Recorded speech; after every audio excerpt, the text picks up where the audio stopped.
If you've been watching my Reimagining the Kanto Gym Leader series, you may have noticed that Blaine was able to Gigantamax his Coalossal in the post-Elite Four battle. Now, if you've played Sword and Shield, you'll know that in the game, it seems like Dynamaxing is a Galar phenomenon that's exclusive to the region.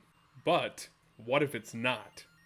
I did a bit of reading on the history of Dynamax, and it states that when Eternatus was defeated by Zacian and Zamazenta thousands of years ago, Eternatus's energy leaked out during its slumber in the form of Galar particles. This resulted in the creation of power spots, which is where a Pokémon is able to Dynamax.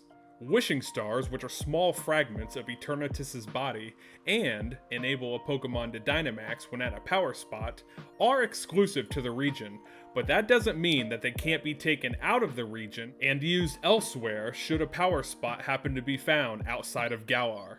In order to get a power spot though, you need Galar particles. You see, I believe that it's possible that these Galar particles could have been flung into the atmosphere upon Eternatus' defeat and landed wherever.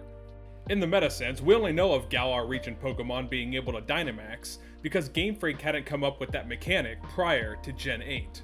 It's the same reason why in Red and Blue, Charizard can't Mega Evolve, but in Let's Go Pikachu and Let's Go Eevee, it can.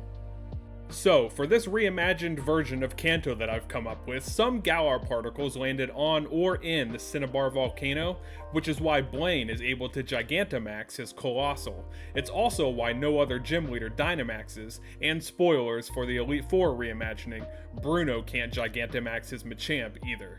There's only one power spot in Kanto, and it's the Volcano.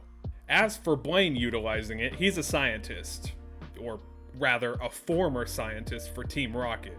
If he sees that some strange non-volcanic readings are coming from the volcano, he's going to investigate it. After all, just because he used to work for Team Rocket doesn't mean that he still won't do the work to find the truth behind something as perplexing as a power spot being discovered within the volcano. When he sees that it has something to do with the phenomena present in Galar, he decides to take a visit to the region to study it. He learns of Dynamaxing and in the process sees a Roly-Coly. He falls in love with the Pokemon and decides it would be perfect for his team. He gets himself a Dynamax band and heads home to further study the volcano and its power spot.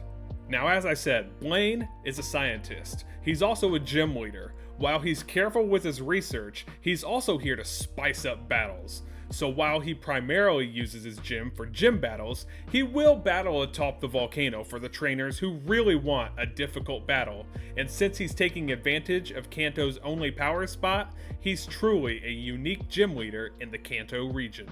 Circling back to the question of whether the Dynamax phenomenon is exclusive to Galar, in the main series games, I do believe that it is. I don't think we'll see it again unless Game Freak ever decides to return to Galar. However, I do believe it is possible that Dynamax could be found in other regions. And of course, we know what becomes of Cinnabar Island once the volcano erupts, but that is a story for another time.